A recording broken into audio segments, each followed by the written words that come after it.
Hello there, you're listening to the Box Office Show. I'm Ryan Hill. And I'm Dylan Johnson. Today we're going to be talking about the box office numbers from last weekend and our box office predictions for this upcoming weekend. We will also be completing our discussion of the Before trilogy with the third talkie romance film from Richard Linklater, Ethan Hawke, and Julie Delpy, Before Midnight.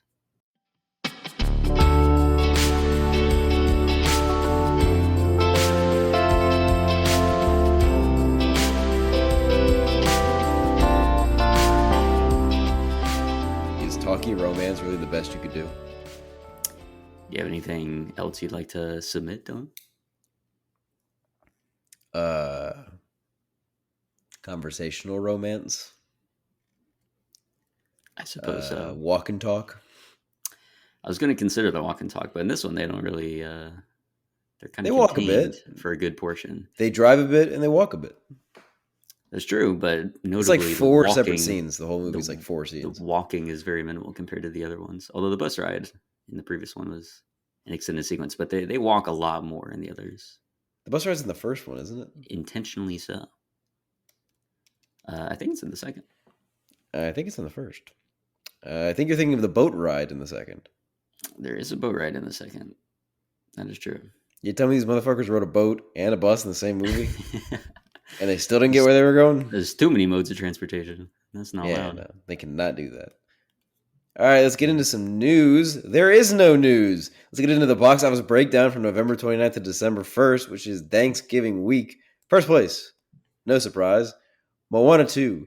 Huge debut, 139 million in the weekend total, 225 in the Thanksgiving week total.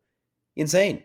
Insane numbers. In fact, it is the biggest Thanksgiving week ever, beating out Frozen 2, which had 125 million, and The Hunger Games Catching Fire, which had 109 million. It's notable those did not open in that Thanksgiving week. They had opened the week prior, so this is their like holdovers, which are very impressive. But Moana 2 has set a whole new bar. So massive stuff there. It is also now the reigning champion with the biggest worldwide opening for an animated film worldwide at 389 million. It has dethroned Super Mario Bros. At 375 million. It's huge. So that is massive. A record-breaking opening for Thanksgiving week in general and for the weekend in general. But for an animated film worldwide, this is a sensation all around the globe. You love to see it. It is a film on my roster, so I needed this one to do massive numbers. You're back in the game. And record-breaking numbers is so swell. It is just beautiful. So you have a chance. Indeed. Moana 2 so you're saying there's a chance. Has kept me alive in this box office war we got going on. Maybe you can make it. Maybe. Wicked also would have a nice cherry on top because it did extremely well for itself in its second weekend. 81 million in the 3-day, 118 million in the Thanksgiving week, which, mind you, was bigger than the 3-day opening that it had. It had a 27.9% drop for the 3-day. Damn. Which is the best second weekend drop for a movie that opened over 100 million ever, beating out Top Gun Maverick with its iconic 28.9% drop in its second weekend. Something we did not think was possible, something we thought we would never see again. And Wicked has just done it. Its domestic total is now over 260 million. Again, stateside, it is going to be a monster. So, yeah, absolutely. Very impressive. After that was Gladiator 2, which made 33 million in the 3-day and 44 million in the full Thanksgiving week. It's now at 110 million domestic, which is very solid for 2 weekends for Ridley Scott, one of his biggest openings in a long time. Absolutely. Now going to just the 3-day totals for all the rest of the top 10. Red 1 with 12 million. Best Christmas pageant ever, 3.2 million. Bonhoeffer, Pastor Spy Assassin, 2.3 million. Venom the Last Dance, 2.2 million. Heretic, 956,000. Wild Robot, 700,000. And A Real Pain re-enters the top 10 with 655,000. And for our box office predictions for the next weekend, December 6th to the 8th, Ryan, I'm going to have you read this word out because I refuse Try to. it. Try it. Just give it a go. Just give it a go. Sound it out. Technically, it would be Gladamoaned, which is Indeed. Gladiator, Moana, and Wicked, but it just looks like Gladamoned. Glad I moaned. Yes. You You nailed it. spelled it out. Glad I moaned. Yes, exactly. It's so good. It's crazy. So, as you said, Gladamoanid is how it is said, but yeah, written out, it is just a travesty. But hey, when they put three juggernauts together, I mean, what can we do but smash them together with the most suggestive possible title? So, yeah, what do you think these three films will get this next weekend? I think Moana is looking at like a 45% drop from its 3 day weekend. So we could call that, what would that be math wise? It would be like a 65 million, 70 million in the second weekend, maybe. Perhaps even bigger drop. I'll say 60, 65. I think Yeah, Wicked is going to have a much bigger drop than its hold over the past weekend. I think it's going to drop down to about 45, 50 million. I think Gladiator 2 is dropping way down to like 13 or 14. really? Yeah. That much? I think the people who wanted to see Gladiator saw it. I don't think people are coming out in the third weekend to see Gladiator. I think it's Interesting. hitting a dip. Yeah, historically there is kind of a substantial drop after it's normally for the week after the Mhm. Thanksgiving weekends. But because But Wicked had such a hold in the second weekend, I think its big drop off is going to be the third. right. But normally again with every other movie it tends to be the second weekend is a huge drop off and then it levels out. Yeah. I'll be curious to see exactly how that plays out. I think Moana will have a like 50% drop, maybe slightly more, and then it'll start to have really strong holds in like the 30% range. Wicked, I really don't know. It could go like either way. I think it'll have a sub 50% drop. Um, yeah, I think 45 million is what it will go for. And then Gladiator, I'll be a little more optimistic. I think it can still crank out like 15 mil, 16 mil. So we will see. But certainly you would expect Moana will come out on top, Sure. and then Wicked, and then Gladiator. And then they'll hold off all the rest of the top 10. So, yeah, it'll be glad and wanted for quite a few weeks. All right, now let's talk about the main event, the conclusion to the Before trilogy. We talked about Before Sunrise and Before Sunset, 9 months apart in honor of the 9 year separation between the films. It is now a little more than 9 months since we last Quite a talked bit. about the most recent film, the second film, but still, I think it was a great little experiment to separate these out so that we could have time to marinate with them and then also get some distance from the actual, events of those previous films so that they're less fresh in our minds and can be warped perhaps by things fading away in memory or things becoming nostalgic in memory. So, Dylan, were you able to keep yourself away from rewatching the previous Before films and from even re-listening to our podcasts on them? Yes, and partially not by choice. So the movies I was never going to rewatch because I wanted them to be in the past and have Mhm. a hard time remembering them intentionally. So Before Sunrise, I have not seen in almost 2 years since we first recorded, and Before Sunset, I have not seen what almost a year ago is when we recorded last November. Yeah, I can pull up the exact dates, but it Ah, was no, it's fine. it was more than a year for sure. Yeah, so like over a year ago is the last time I saw Before Sunset, which I mean, it hasn't been hard to stay away. I've been wanting to rewatch Before Sunrise because I have a particular fondness for that one specifically. I think it's just it works so well on its own, and it's just so romantic and full of life that I've been wanting to rewatch that one, but I've intentionally not until we finish this out. Uh, for the podcast that we recorded, because when we do these episodes on the Before trilogy, we always get a little bit deeper. We get a little bit, you know, more personal than we normally do on the show. I was meaning to go back and re-listen just like skim through both of those episodes at least before doing this. I was going to Hmm. do that today, but I got held up at work, and I'm actually late to our own recording because of how late I was stuck at work. So unfortunately, I did not get a chance to even skim through our conversation. So everything that I remember is very vague in my memory of what we talked about. But I think that's good. I think that's preferable I because no, again, it I means wanted we'll to miss know. out on some of those I things. didn't. I didn't want to remember. I didn't want to remember the movies, but I wanted to remember what we talked about because I wanted to build off of that. Hmm. Because those conversations are specifically because they're more personal and because they happened so long ago. They are like time capsules of that period of our lives.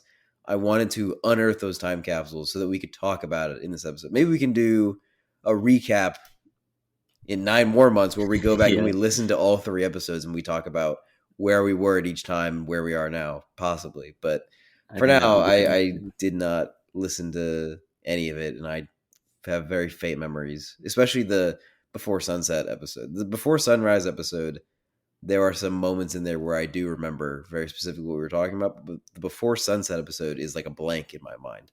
So, Ryan, did you get a chance to re listen? I doubt it. I think you wanted to go in And, blind. as you can tell, yeah, I specifically avoided that because I think it'll just be compelling to see what has stuck from those conversations. And certainly Mhm. they were a lot of the conversations. Again, we just, I mean, the movies were springboards, and then we just talked about our own thoughts on life, and it was very much in the vein of how Jesse and Celine will just be waxing poetic about observations and philosophies and whatnot.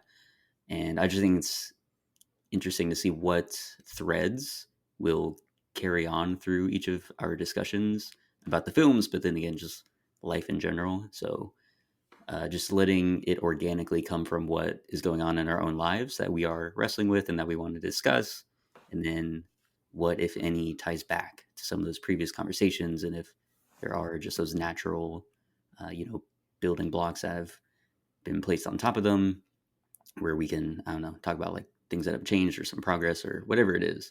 I just think it'd be cool to go back and connect those dots ourselves. So yeah, either just you and me doing it, or maybe we make it an episode for the podcast. But definitely, it'll be really interesting to go back and listen to those episodes and see what has happened.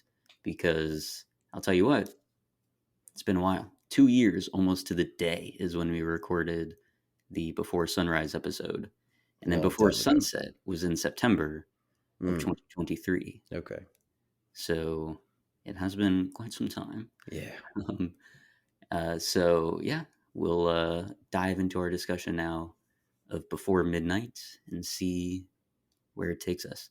One thing I do want to note, though, as a way to see like where we are in our lives and using it as you said, a time capsule. This is the third Before movie we're talking about. This is the third location I am in to discuss a Before movie. The first one was at my house. The second one, if you remember, I was at UCF. Right. Right. And then this one, I'm here in my new apartment. So are you And ready? we recorded the last one in September of 2023. Mm-hmm.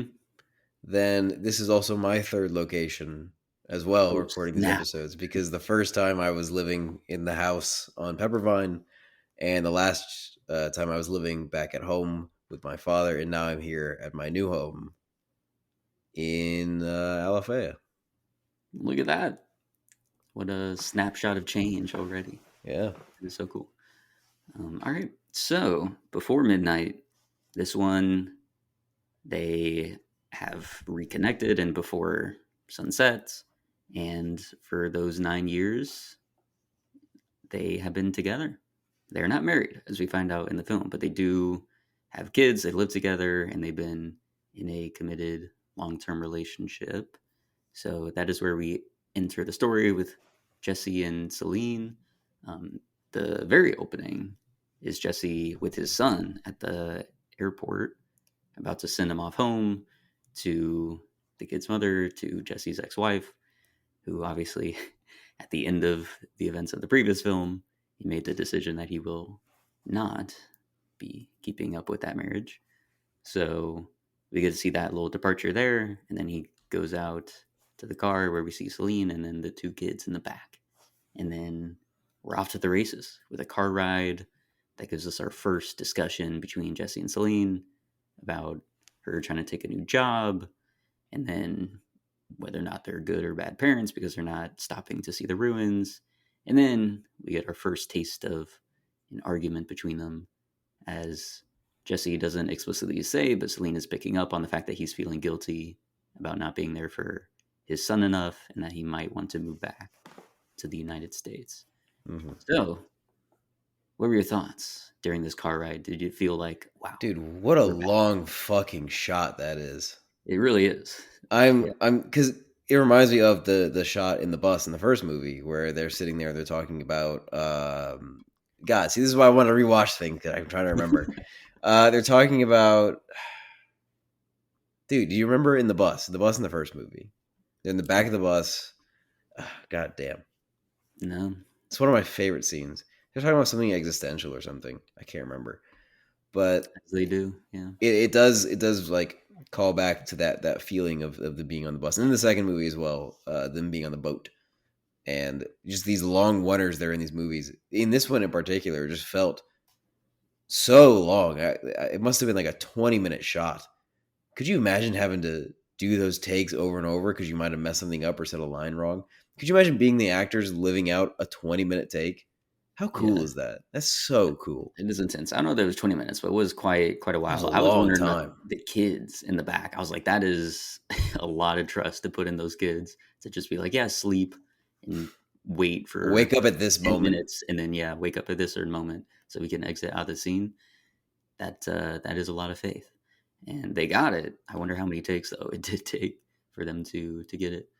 But yeah, so that it was very reminiscent of again the long takes. The whole trilogy definitely leans into those, and it allows us to sit with those characters, makes it feel more real, and it definitely gives more authenticity to their conversations because there are those natural like ebbs and flows where I imagine they're probably like, okay, what's the next part of the conversation we need to jump to? So there's just those built-in like rests and beats before they like switch conversation topics.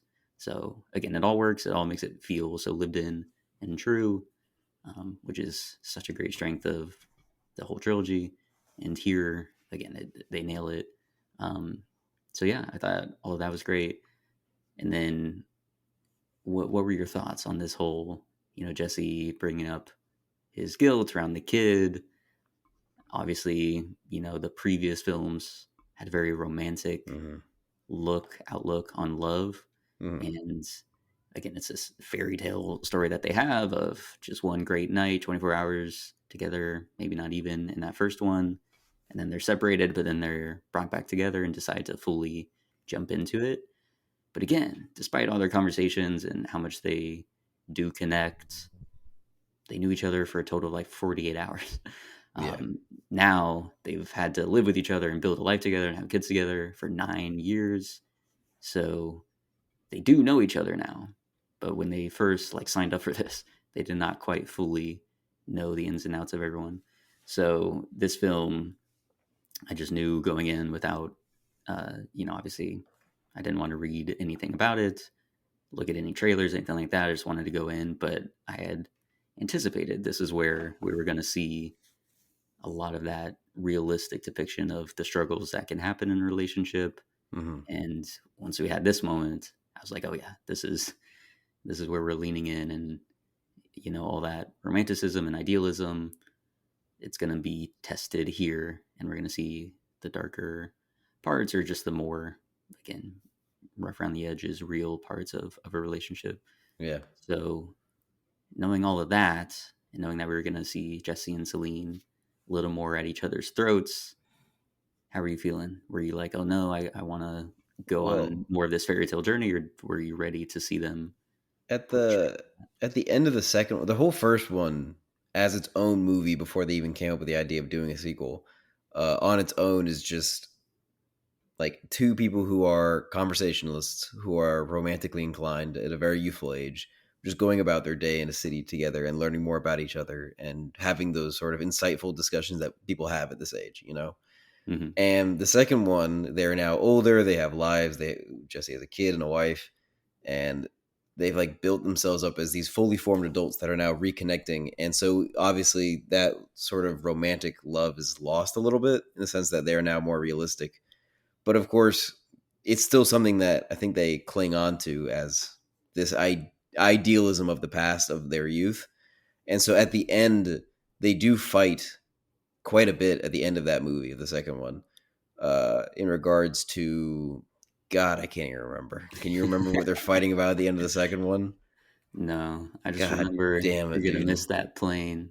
It all swept away once I was seeing They that. just fight a shit ton in the taxi. After they get off the boat, they get in the taxi to go back where they came because they got on the Hmm. boat spontaneously, and they just fight like motherfuckers in that car. They do, yeah, And I do remember that yeah, now. Yeah, and things are getting heated. I think seeing that, I was like, oh, these are just people. Like they may have had this like romantic night together in Vienna. Yeah, Yeah, I believe so. in Vienna, just out on the town, youthful, not a care in the world.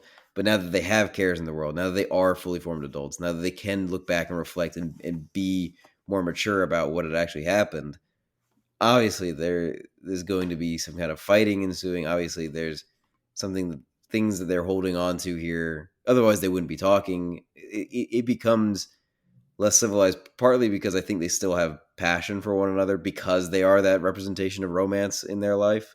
It's like the most romantic thing you could possibly do is just go out with a stranger all night long and talk to them as if you are in each other's lives forever. I mean, Hmm. it is immensely romantic, that first movie. And so the shattering of that illusion in the second one is heartbreaking in a lot of ways. But of course, it ends with them playing the music in her apartment and ultimately being together and deciding to pursue that romanticism, which is wonderful. So when we get to this movie, they're even more they're even older, they're even more mature, they're even more realized as people and as characters, and they are more realized as a couple, as a pair, because they've been together for 9 years now. They have children together, they have a whole life together. So uh, they are like a full couple now, and I think that is delightful to watch in a lot of ways. I like watching their chemistry now that they are a full couple, that they've had years together, that they have built a whole life together, that they know each other's stories and they know each other's families. They know everything about each other. I think it's delightful to watch. It is one of the benefits of having a long term partner is someone who knows you so well, and they obviously now know each other so incredibly well. That is Hmm. wonderful. But obviously, they're still holding on to this thing that is how they met so many years ago, 18 years ago now. That was this romantic decision in their past when they were just kids, and that their whole lives would have been different had they not done this thing, had she not gotten off that train. And I think it's bittersweet in that regard. It's sweet in the sense that all these people are swooning over their love story. He wrote a book Hmm. about it. It's like this idealized way to meet a partner. It's like a fairy tale, but in reality, like they have so many problems. They are not that fairy tale couple. They're just a couple. They're a couple like anybody else is a couple. She says the line that people think I married a Henry Miller type who's just sex focused and eccentric and romantic, and you're not a Henry Miller type. You're just you, Hmm. and you have sex the same way every time, which is really funny. But it's just true. They aren't like these book characters that he wrote. They aren't these fictional versions of themselves. They are just them, and this is their life. They are a couple. They have children together. He has a child with another wife. They have problems. They have serious, serious problems they're trying to resolve. And it's shattering the illusion even more a little bit and being even more real because the first one, illusion, full up, like not realistic at all, incredibly romantic, incredibly idealistic. Second one, illusion shattered a little bit, still relatively happy ending. They still end up together. Third one, they've been together a long time, illusion completely shattered. Like Yeah. romance is more, love is more than romance. I think is a good takeaway from the trilogy. If you take a step back, love is more than just the frilly moments when you first met and the story of how you met and all that. It's more than that. It's work and it's effort and it's a partnership. And I think they are burdened by the fact that their whole existence has been defined by this romance of how they met and how they started, and not necessarily about who they are as people now. Like at the dinner table, they're all talking about how they met and how wonderful and romantic that is. The concierge at the hotel asked them to sign the book because of how wonderful and romantic they see it, and they're obviously those characters. And it's just not Mm-hmm. true. And obviously, Celine is upset at the insinuation that she should sign the book because she's not the character. It's not her. It's a romanticized version of her. And at the time, he didn't even know her completely. Like it's not a full depiction of who she is as a person. So Right. obviously, it feels weird and jarring to sign, and she still signs it anyway. But it's just not. It's not them. It's not real. You can love it and you can enjoy it and you can partake in it, but it's not real. When you go home at the end of the day, what you experienced wasn't love. What they had wasn't love. He says he still is obviously full into the illusion because he says, "I fell in love with you that day. You were my first love," and he's joking only to a certain extent, but he is joking. But I think part of him really does believe that he fell in love with her because he's still caught up in that romanticized version that he wrote Right. about, and she's obviously not a part of that illusion at all. She said, "No, we did not fall in love. You are not my first love. I do love you, but we just met and we had a wonderful time, and you can't romanticize the past so much. Yeah. It Here's a hurts. It here's a hurts a lot." question for you. Yeah. Do you think you could fall in love with someone in 24 hours? No, no. Gotcha. So at what point, and there will be a follow up question, which is a long running discussion, I think, within our friend group. You'll probably know what's coming with that. But Mm, as far as what they had, which was clearly like a very special and strong connection, a mm. lot of it, forwarded by attraction and that initial romance. But obviously, it did blossom into what amounted to love. So, and this is again something I'm very curious about hearing your perspective on, since you have been in a relationship, have been in love. Mhm. So, did you? Because clearly there was, attraction. You like being with the person, but when did you feel that switch to it being love? Like when were you fully committed to the idea of like, okay, like I am in love, and it's more than just like wanting to be with this person or enjoying my time with them. Like this is really meeting that that threshold of falling in love with someone. Do you think I should give it in vague detail, or do you think I should give the specifics? I think it's up to you. I think there's a way that you could do it. I don't know what specifics you're uh, talking about. I was just sort of getting at like the the idea of moment like, I realized I was in love with my previous partner, because I yeah. can I can point to a moment where I knew it. Well, maybe let's hear it, and then I can say whether to cut it or not. Because I'll be as vague as possible while also trying to say a few details. okay. I think I did not know what love was supposed to feel like before I felt it, and I did not have an impression of what love was supposed to be like. At least not romantic love. I of course had parents and a sibling, and so I know familial love, and I've had friends for a long time. I have friends I've known since elementary school, so I know the love of friendship, and all of that more. Feels more, I don't know, like slightly more impersonal, a little bit, in the sense Mhm. that it's not that you love them for the person they are; it's that you love them for the relationship you have, which I guess many people could extend to romantic love, but I think it's different, and I'll get into why. But uh, the first time that I knew that I was in love, uh, it sort of snuck up on me, I guess, in a Mm. way.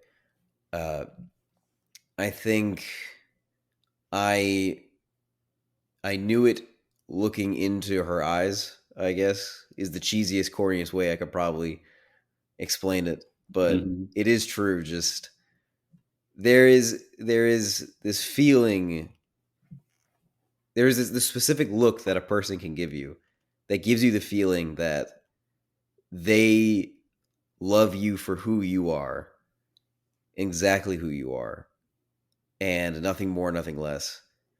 And I think she gave me that look, and I like to think that I gave her that look back because I did feel that way. And so that was the moment that I knew that I was in love, was sharing that look. Did you And say it there though? Is that when you said it or no? That came yes, later. that was the first time I said it, yes. Mm. Because I felt it so strongly. And I don't think it's something that can be really communicated through words. I don't think it's something that if I went to a person, even if we've been dating for a long time, I don't think I can say I love you and it conveys the same feeling as sharing that sort of look where just this deep eye contact, and you can feel what they're thinking and you can feel what they're feeling, and you share it in a moment, and it does feel wonderful because of how close you are with that person. This isn't Which is Mm. why, to answer your first question, I don't believe you can fall in love in 24 hours, because I don't think that sort of look, that sort of feeling, that fluttery jitteriness in your heart, I don't think you can feel that strongly in such a short amount of time for anybody, for any reason whatsoever. I think it takes time. I think it takes sharing. I think it takes effort. I think it takes a lot of care, but it's certainly possible in a shorter amount of time than I think some people realize. Interesting. Would I you want just wouldn't to say 24 hours. say when you felt that? When it was in the timeline? From our first date to when I first said it, it was, I got to count the months, 3.5 months, 3 months, three Okay. and a half months, less, 2.5 months. 2.5. Okay. Yeah, we went And our that first date in the middle of summer, solid. and it was at a football game, one of the football games at UCF, the only football game I ever attended. But it wasn't the first one, so it was like September at some point, like late September, I think, mid September, probably. Gotcha, gotcha. Okay, fascinating. Um, so that look, there were never moments where you guys shared like deep eye contact before that, or you did. It's just you never felt that specific feeling, I think it like just that feels different. electrical charge of like, oh, this is like we've It's reached it. more Like than now I just an feel in love. electrical charge, because an electrical charge is like the way you're describing it. It feels more like crush feelings, like jittery feelings. You stare at this person you like have feelings Yeah, for. that's what I'm curious about is how you were able to This isn't. discern like, oh, love versus again just like, oh, I love being with this person, and again, oh, I get those jittery like the butterflies, which you can get It's a without being in confidence love, of thing. course. I think it's a Mm. confidence in the look, because The assurance that like, yeah, we are together and we're meaningful to each other, that sort of thing. the knowledge that I know that she is in love with me, regardless of what she says, like the firm belief that I know how she feels, even though she is a separate person, that I can never read her thoughts, like a Gotcha. sheer confidence in that. And I think in a lot of ways, true love feelings can be wrong. Obviously, in that sense, you are just reading confidence falsely. You are reading a person wrong. You think they're in love with you, and obviously they're not. An aura. Uh, Yeah, and that'll touch on the other question I had. oh, great. um, Uh, and I, I think, you know, when you look at them and you feel that confidence, that you know how they feel, regardless of, even if like most of the time they'll just say nothing. Like they'll look at you and they won't say anything, but you know what what they're thinking. You know what they're feeling. It's mhm. sharing so much with that person that you can almost read their mind to a certain point. And I think in a lot of ways you can get to that level of closeness without it being a romantic relationship, of course. I think friends can become that close. I think family can become that close.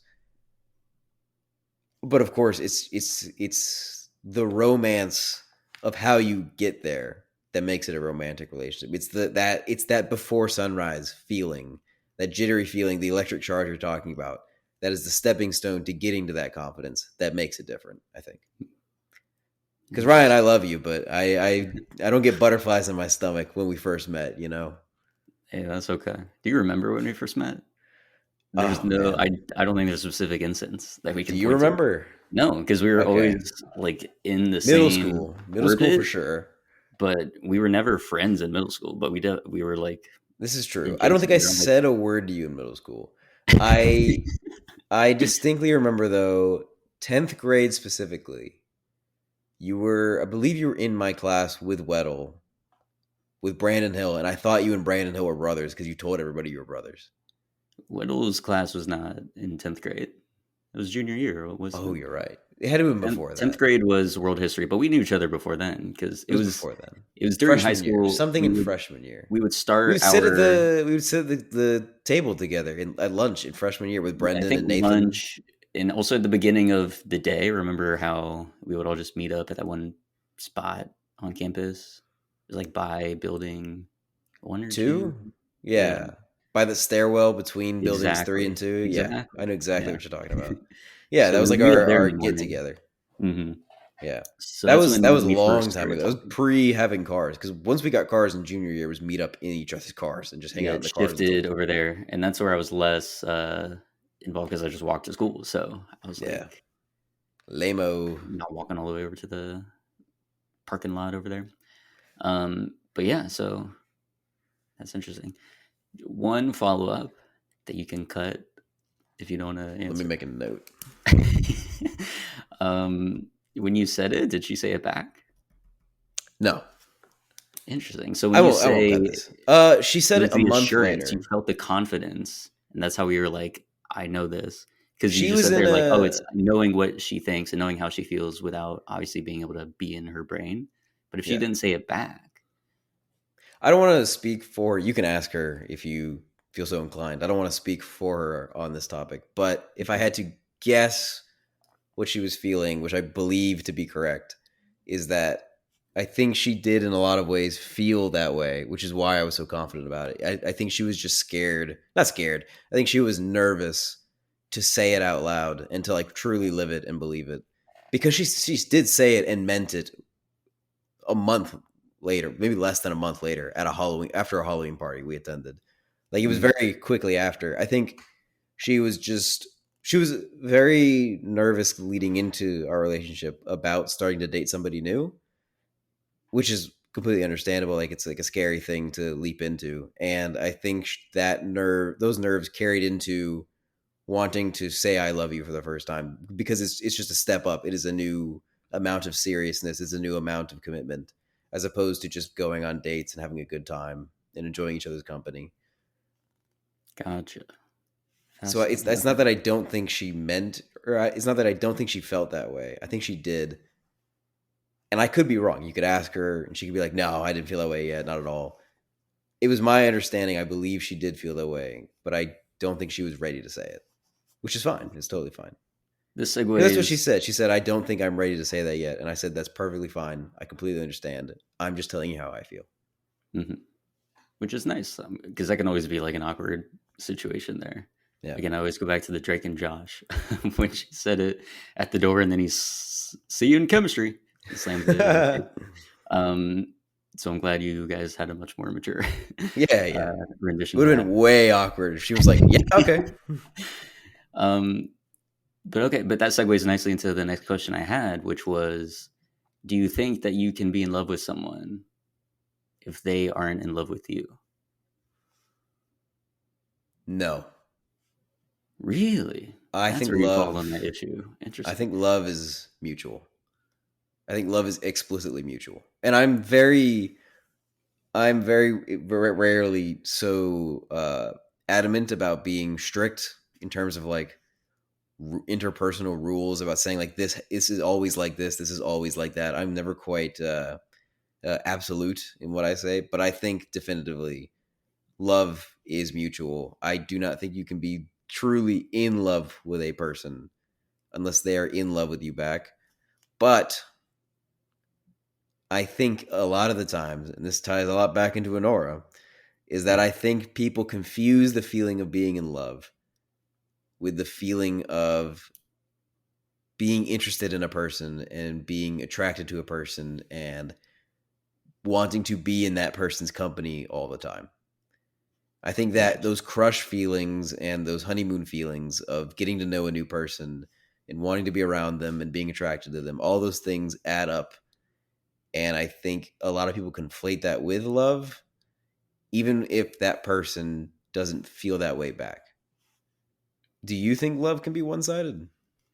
So, do you know, again without names, but do you know who agrees with you on this topic? Do you know what I was bringing up? Is like this is a old conversation topic in our I'm friend trying to group. remember because I know we talked about this, but I can't remember. Just name a name. I'll cut it out if I have to. Um, they're potentially in the house with you. Oh, Jacob Legler? Yeah, That's dude, him and I just we were having this great debate one time. It was incredible. Um, so funny. No, yeah. I think I knew that. Yeah. I knew she agreed with me on that. Yeah. yeah, I think we fascinating. talked. Didn't we So, talk about this in past lives? did we? That may have been one of the ones we left on the cutting room floor. I don't know that we would have brought that Maybe. up in past lives. But I agree with her. I'm on her side. Fascinating. Where do you fall in this? Obviously, I think if I had to guess, you're probably not one to lean into absolutes. So I think you're Yeah, I don't more think the willing to absolutes. say it's possible. And here's the two reasons why. Yes. Um, the first is when people are in a relationship and one person falls out of love, like they no longer love.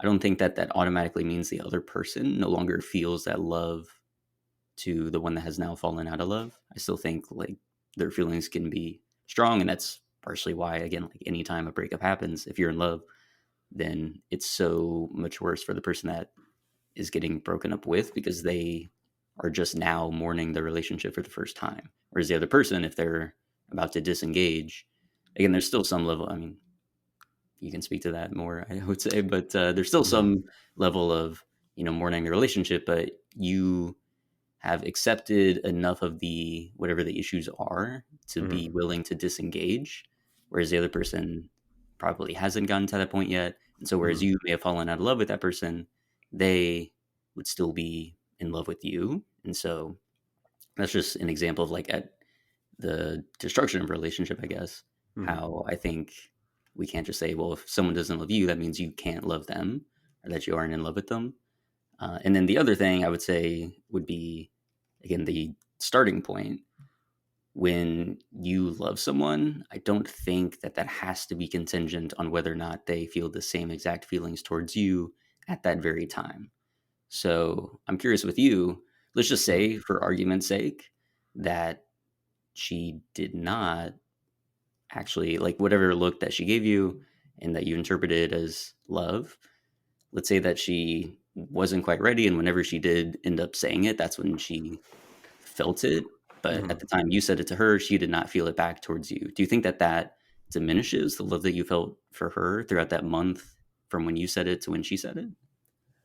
I think I think there's no way of me knowing how she did or did not feel. And I think the way we feel is too complex to sometimes put into words, Hmm. such as like simple words as I love you or I am in love with you. Uh, and so I think whatever way she felt towards me, regardless of whether she would call it being in love or not, I think I felt that she was in love with me, which is in a lot of ways invalidating how she feels. But but in a less jokey sense, I guess, uh, I believe that I knew her well enough and had been around her enough to sense how she felt towards me, and the way that I felt was that I felt I was loved very deeply and very strongly, regardless of how she would define it or how she would call it. So perhaps I could say that love is less of a mutual feeling and more of a something that because obviously I can never know what she feels. I can never know what another person feels. Hmm. In my own perception, it is mutual, where I know that I love her and I feel that she loves me, which feels mutual to me. As far as mutual feelings can go, that is as mutual as you can get because I'll never know how she truly feels. No Right. matter what she says, no matter how she describes it, it'll never do justice to the way she actually feels. So the closest I can get to mutual feelings is in that regard. And to push back a little bit on your first point about falling out of love, you're creating two situations here. The first situation is at the time of breaking up, neither party is out of love with one another, in which case my point stands. They break up because things aren't working. They think it would be better split apart, but they do still feel in love with one another. It's just unfortunate and it doesn't work out, which my point still stands. The second point, which I think you're trying to argue, is that one person loses feelings and then breaks up. And I don't think that's something that happens instantly. I don't think one day you have feelings for a person and then the next day you don't, unless they do something terribly drastic, like shoot somebody, like in New York, like the CEO of Stop. a company. I just don't think that is. FBI.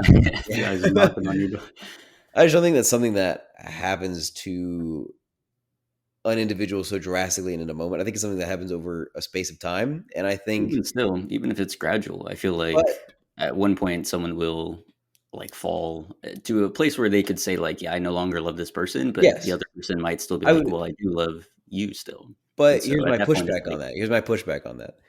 Do you think that person who's falling out of love is acting the exact same entirely to the point where the other person feels no sense of distance in any way, shape, or form? no. I mean, I'm sure there would be signs, but that doesn't mean like any rough patch. Which whether or not if it ends in like the termination of the relationship, if there's a rough patch and people aren't, you know, as lovey-dovey as they once were, I don't think Hmm. that that automatically would mean if they break up that they were no longer in love at that point. Again, I'm just saying I don't know there's a right or wrong like answer to it. And Yeah, of again, I have course. not been in love and therefore not fallen out of love either.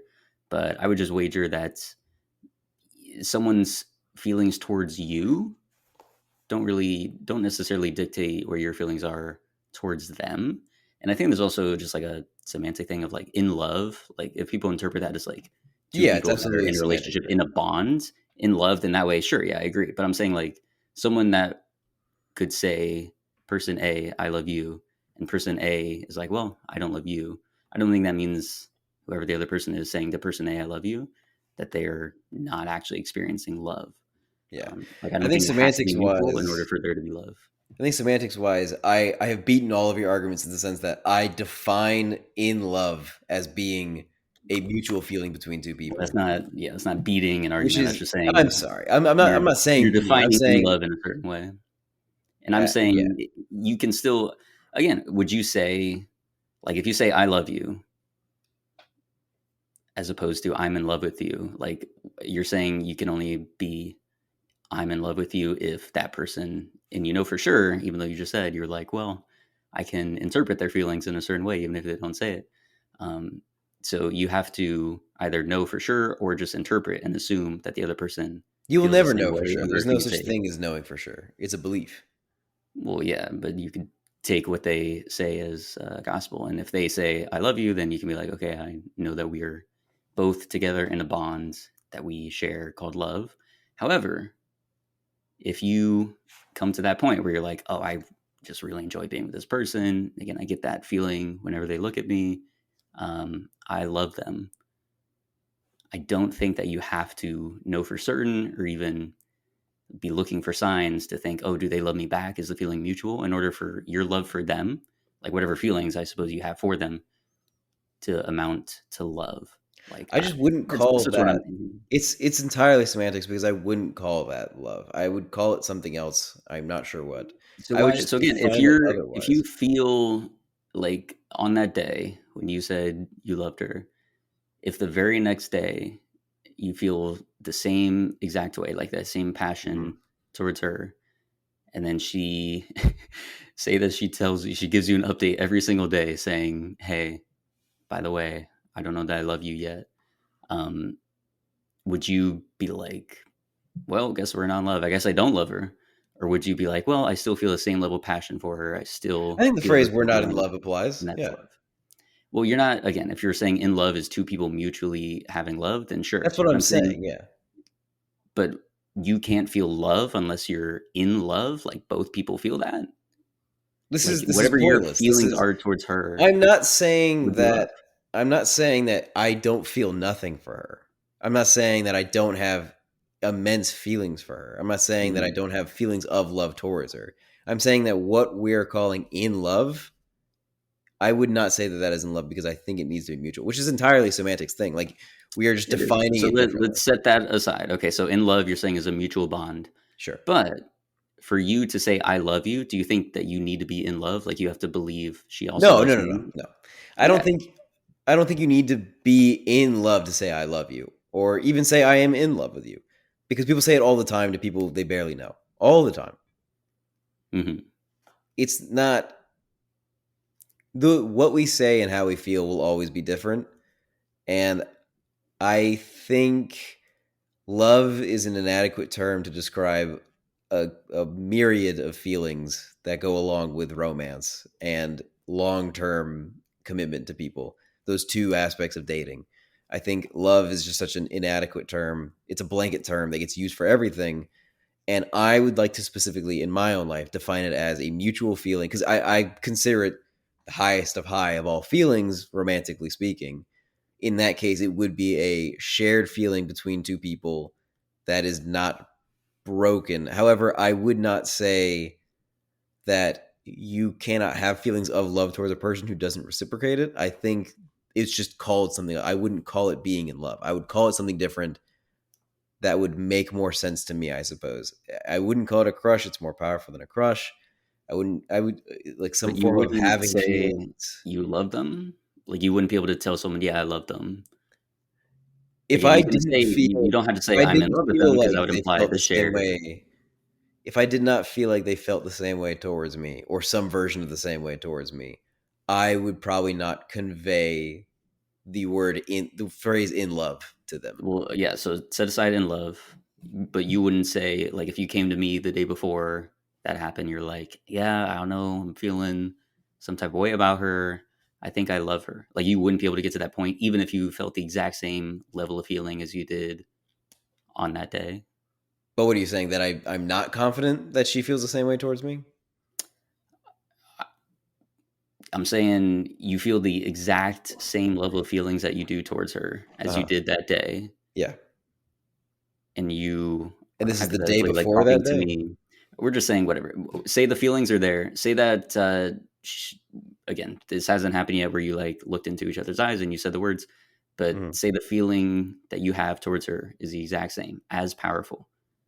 And so you're coming to me, and I'm like, "Oh, how's it going?" And you're saying, "Oh yeah, this is how I feel about her."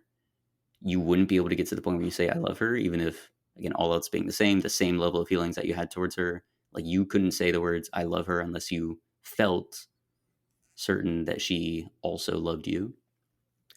I think colloquially and definitively, it would be different. I think to explain to another person how I feel, because the language around this topic is so inadequate, I think saying I think I'm in love with her conveys the idea of what I'm trying to say in general. Because I don't Hmm. think me saying I think I love her is colloquially the same as describing the in-depth feeling of being in love with a partner. I think they are different in their own sense, even though it's essentially denotatively saying the exact same thing. Hmm. I think the feeling that I can convey, especially in the manner in which I say it, will describe closer to how I'm feeling. However, I just think the vocabulary is inadequate in a lot of ways because I don't think if we were taking definition strictly as it is, I don't think I would phrase it that way if I didn't know she felt the same way back. But I would say that phrase. I just wouldn't be meaning it in the same depth and intensity as saying I am in love with her and Sure. deeply in love with her.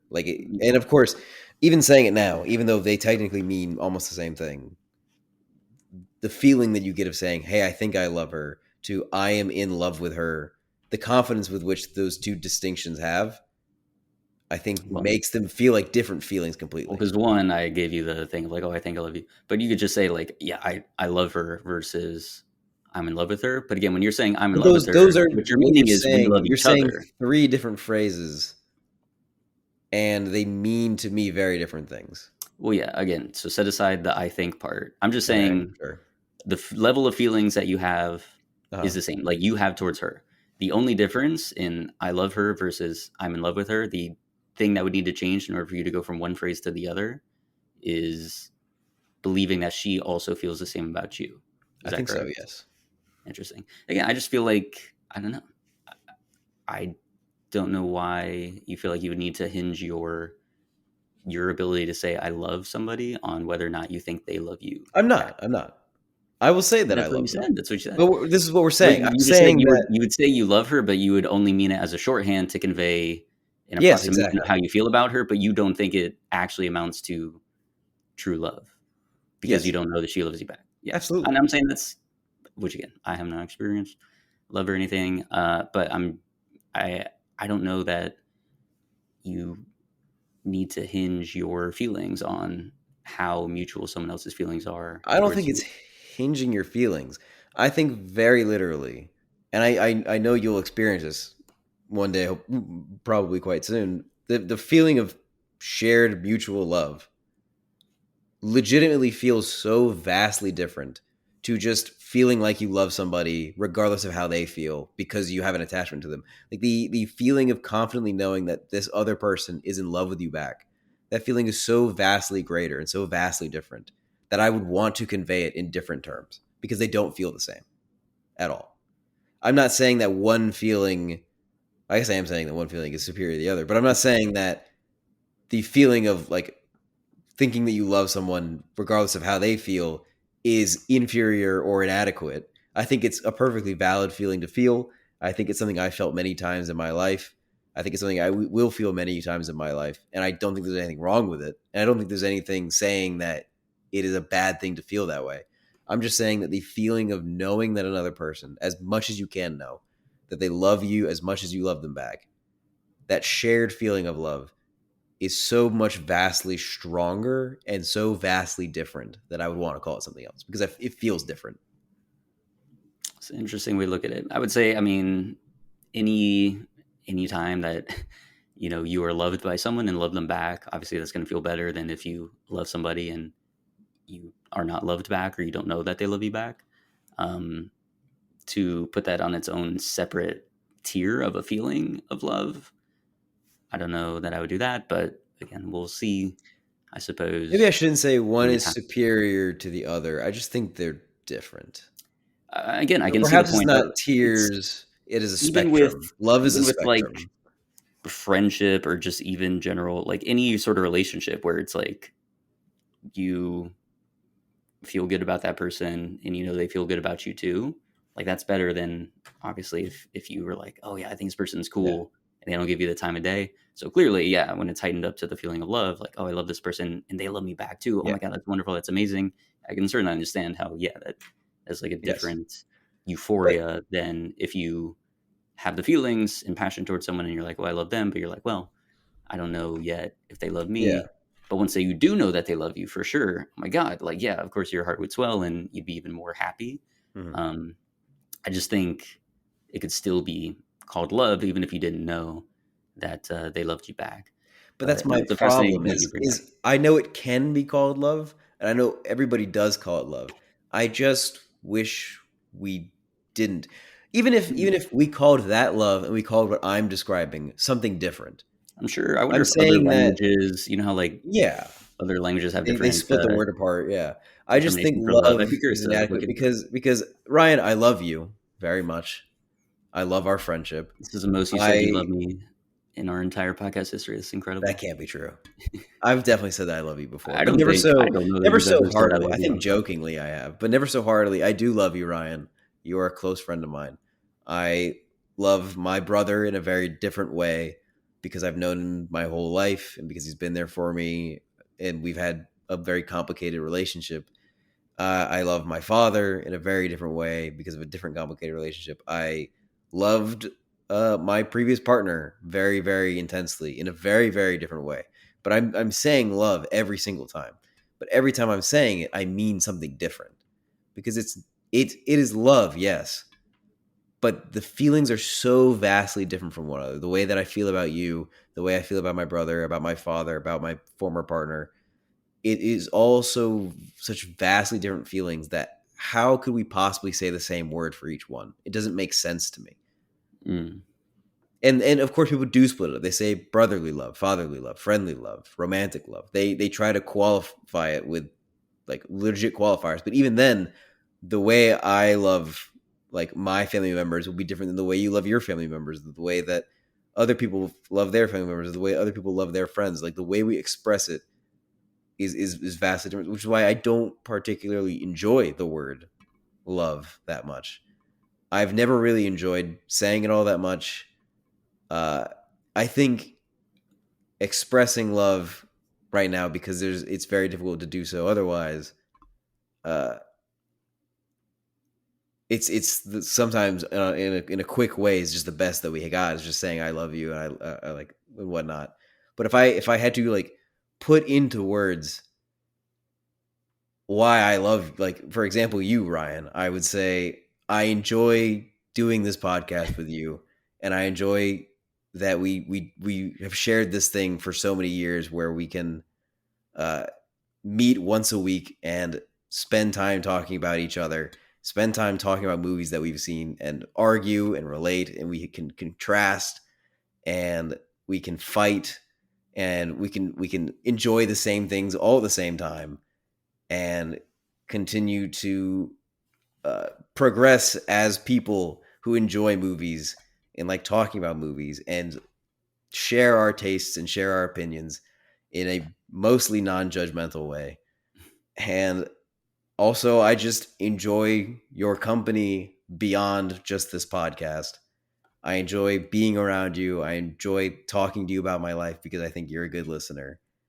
And I think all of these things are not something that is simply like expressed with just saying that I love you. I don't think it's enough.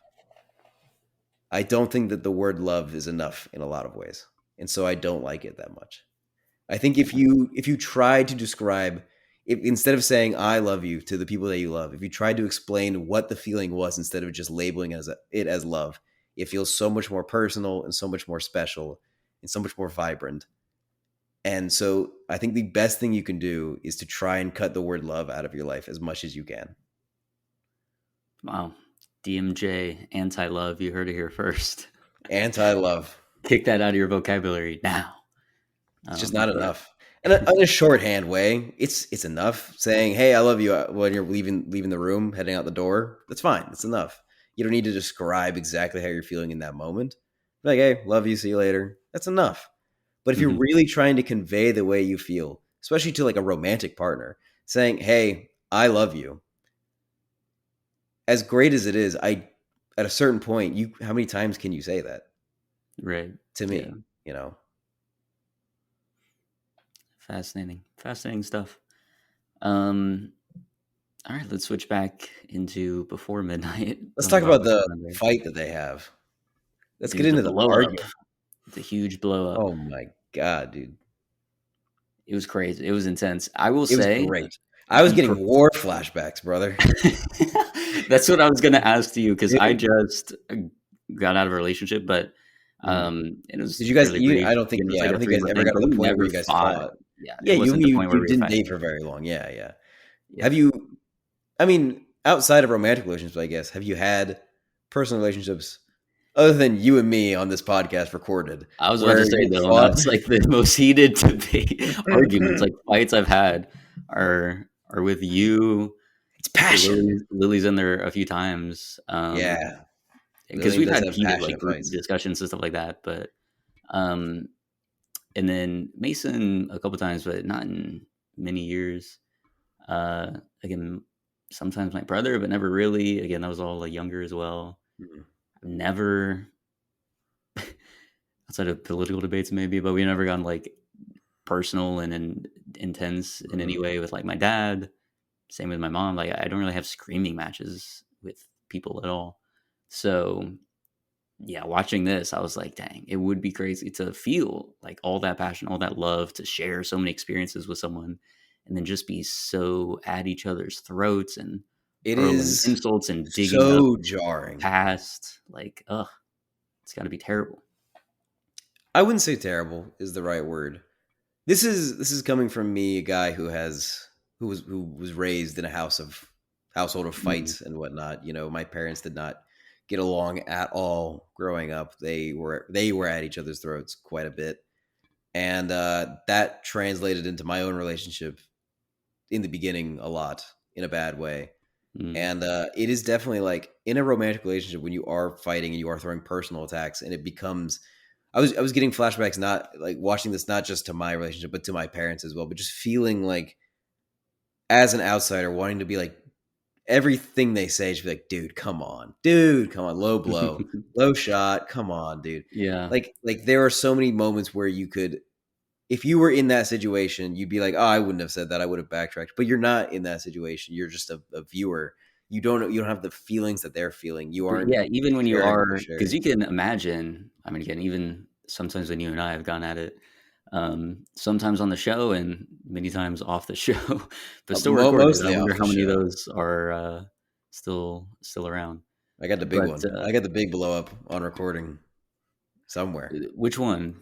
Which I one? think the biggest one we had was about the rules of the box office draft, about drafting a new movie after No, your that movie wasn't got the biggest one. pushed. That was because that one was really stupid. But at the end of the day, that was like so inconsequential overall. Like that didn't The only other threaten one I could think of was when the I was living at the podcast. other house and we were arguing about time constraints and It when was we yeah, because you were gonna yeah have a dinner afterwards, yeah and yeah, we won't dig up anything now. But I do remember that as like the and then major. we fought at the bento. Oh man, We did, yeah, oh that was crazy.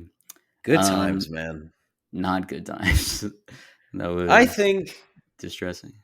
I think I don't like fighting. I especially don't like yelling anymore now that I've gotten older. I think like I did yell uh 2 weeks ago at somebody, which I'll tell you about off the air, I guess. Oh, But it was the most I've ever yelled at a person, and it was for 60 seconds, and I just felt exhausted at the end of jeez. it. I was like, I'm done. Like That's that's it. crazy. I can't remember again, It other was than when I very was brief. a kid, maybe. I can't remember the last time I've like full on screamed, yelled at someone. Dude, I Um, was I grew up in a household where if you're trying to get your point across, you gotta fucking you yell it, have you to be know? yelling. Yeah, Yeah. because I'm just trying to think. I don't know. I've ever truly yelled, like raised my voice at my dad, my mom, my brothers definitely at some point, but I can't remember any like main instances. Yeah. Um, there's, I mean, there's times where like again, you and I, because we're trying to just like get our point across, so we'll raise our voice and talk over each other. But Oh that's not even yeah. like pure like I'm screaming down at That's you what we from call the good top of my lungs. content, baby. Exactly. There It's you go. content Got to get that farming. passion across. Yeah. Um, but yeah, I can't imagine that. And I've heard again, you hear the stories too. I mean, I just shot my film this past summer. Mhm. No screaming matches there. Good, thank God. Which yeah, so I don't understand how. I mean, I guess I can't understand. It's a lot of stress and everything like that. But I'm just not the type of person that would blow up on someone, despite the Yeah. fact that again, like I do feel all that stress. But I just try and approach it more mellow and keep a level head, and then you Mhm. know Yeah. silently boil over later, and then try and meditate. Yeah, I feel like we've talked about this on one of the other before episodes. It feels vaguely similar, but I've definitely like this is something that I've had to work on a lot and get over, and I think I've improved vastly in the last couple of years about not blowing up so hastily. Like I can count on one hand the number of times I've yelled in the last like year and a half. But I will notice that when I do yell at people, and there's two instances I'm thinking about, which I can't really get into, but it was a there were moments where I was under immense stress and I was trying to handle it as best as I could, and the way that the other person was acting felt so unempathetic and uncaring of my position Mm, while I was under such immense stress that I broke and I just screamed at them. And nobody deserves to be yelled at like that. Nobody deserves to be teared to shreds for any reason. And so I don't. And the thing is, both of those times, I stopped yelling in like under a minute because of how exhausted I felt. Like I felt like I was going to pass out immediately, which is not mm. how I used to feel. I used to, dude. I could have gone D1 and yelling, bro. I mean, Scream for days. yeah, man. Yeah. I could have gone pro, but nowadays I can't do it. I can't. I can't really fight that much. I don't even really like arguing politely that much or disagreeing unless See, it's I something fun still like here on the deep in my podcast. bones, I think We have fun on the podcast. I'll love debate always for that. Um, but yeah, it's I mean, definitely like when it gets debate personal and about too heated, personal it's not fun. things. It's not fun when it's about a personal thing. Like trying to even if it's like as amicably and as professional as you can be. I don't really have fun debating like a personal issue between me and another person. Mm, I have fun debating points of view. I have fun debating like opinions, but I don't really have fun like I have an issue with a person or they have an issue with me and we have to talk about it and settle it. right. I mean, yeah. I'll do it. It's not an enjoyable thing. And certainly yelling is just I just don't think I can do it anymore. I don't think I'm physically capable of doing it nearly at all anymore. And I feel moments where, because I work in a job that is very high stress and people scream at each other a lot. We are, to be fair, I do rigging and I'm on steel beams and we are 40 feet away from the other people on the ground. So you have to raise your voice Yeah. genuinely just to communicate. But then people will turn into screaming matches when they get upset at one another and they're already raising their voices to communicate 40 feet apart and they're raising it even more to make it known that they're mad. And you've never heard voices boom like that before, echoed in this giant building. It's crazy. But yeah, I've seen people get into screaming matches, and I don't have the energy for it at all anymore. It's gone. So I mean, I have not been in a romantic relationship in a long time. The last time I was back when I was in the fighting spirit in a way, Mm. and I'm the thing I always debate in myself is, am I only saying that I'm not in a fighting spirit nowadays because I'm not in such a close relationship where such situations might happen more often, where I would be in places where I'm in high stress situations and they might say something that makes me snap like before? Or have I genuinely worked on it and improved? And I don't know. I would, I think you've worked on it a lot. I think you've done a lot yeah. of like solid improvements of I think I'm just yourself and exhausted. I think I'm more just awareness. I exhausted mean, that's all the part of time. it too. Maybe we're older and everything, but I think you've definitely like come to a better In my wise old way of age controlling yourself. of Like 24 years old, I just, mid 20s, man. I mean, huge milestone. yeah. Gonna get I gray don't know. I hairs just soon and everything. can't do it anymore, I guess. And so I would like to, I mean, I would like to be in a relationship for multiple reasons, but one of them is to genuinely see how I would handle a romantic relationship since it's been such a long time. And I feel like I've changed a lot in the period of time in between dating. I would like to see if those efforts actually are impactful or if I'm just a guy who's not meant to date. I don't know. Did Maybe I'm this just a guy who needs to get be this in? alone. Because now we're both back on the market. Heyo. Um, did this give you any pause for? I know last week we were talking about some potential things that might be happening, Mhm. potential dates and everything. Did Possibly. this give you a little pause of like, ooh, Like before midnight, like the these scene of the worst fighting? parts of relationship? Yeah, which No. you've experienced intimately. Again, I have not, so I'm like, oh no, what's going on my back? Like I This is have not felt that. dude, this is a really twisted feeling to feel. I genuinely feel that if I was put in a situation like this where we are fighting, I think I am in a place where I would handle it better than these characters did. I Mm-hmm. can't say for certain. I have not been in that position with a person that I am that close with at all True, recently. because this is 9 years of Yes. Yes. resentment and 9 years all of these. buildup, yeah, of Yeah, a lot of things going on here. I've not been put in that position, but I think I'm in a better place to be able to handle something like that. But oh fuck, what was I gonna say? I lost my fucking train of thought. God damn it. start screaming about it, get mad. Ah! But yeah, I would say I just wanted to circle back to the performances in this Oh, were incredible. They should have gotten, especially Julie Delpy. She should have gotten an Oscar for this. I can't believe she didn't. She didn't get yeah, nominated or anything. She should nothing. have won because she was incredible. Just all the like the looks they would give each other as the other person's like spouting off. And again, it's those moments too. I mean, you know it on the argument where it's like the other person isn't even listening to you. They're just waiting for when they can Mhm. jump in.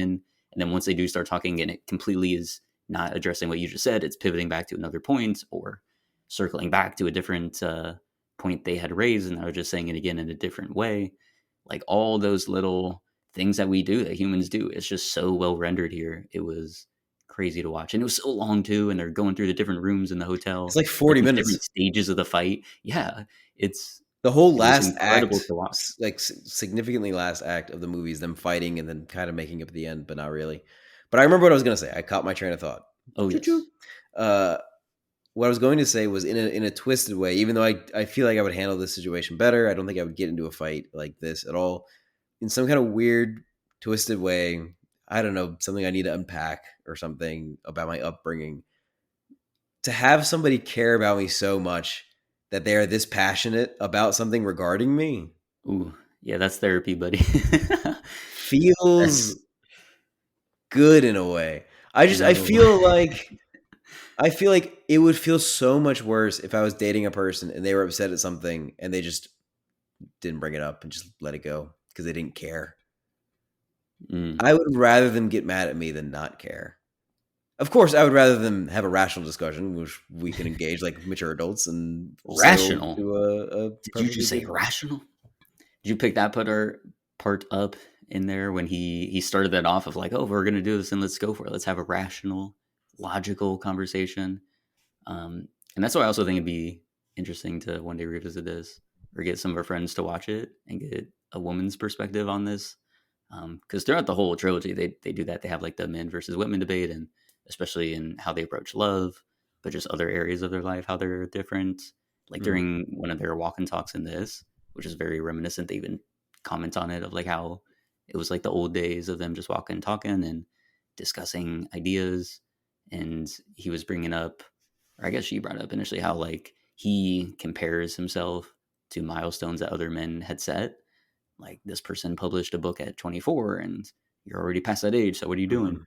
Mhm. Whereas for her, because women were not allowed to achieve things for so many centuries, there's not that much pressure to be like checking the milestone every single year that you hit a birthday and being like, okay, what awesome feat was accomplished by somebody my age that I'm never going to be able to live up to.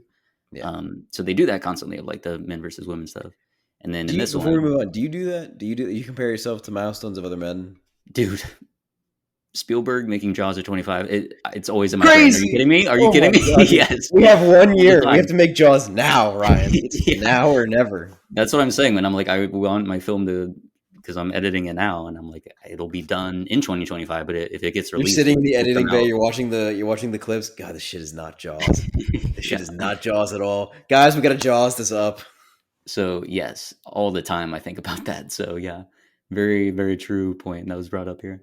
Um, so in that debate, they bring it up a couple of different times as well. Of again, that just that the differences between men and women here, and then of course him saying, "Oh, let's talk about this rationally, logically," already implying that she's going to come at it overly emotional and Mhm. again just that stereotype that gets associated with women, especially when there's like a fight going on. So Yeah.